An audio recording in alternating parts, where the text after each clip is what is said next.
புதுச்சேரியில் மத்திய ஆசிரியர் தகுதி தேர்வுக்கான நுழைவுத் தேர்வும் காவலர்களுக்கான தேர்வும் தேதியும் ஒரே நாளில் வருவதால் காவலர்களுக்கான தேர்வு தேதியை மாற்ற கோரிக்கையானது எழுந்துள்ளது.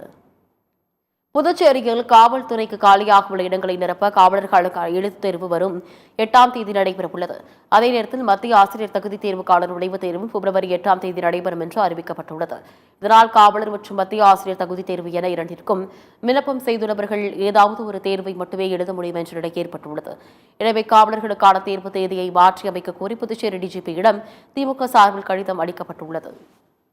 நீண்ட நாட்களுக்கு பிறகு காவலர் தேர்வும் இன்றைக்கி டீச்சர் சென்ட்ரல் கவர்மெண்ட்டில் வைக்கக்கூடிய அந்த தேர்வாணையத்தினுடைய தேர்வும் எலிஜிபிள் டெஸ்ட்டும் ஒரே நாளில் வச்சுட்டாங்க 8ஆம் தேதி.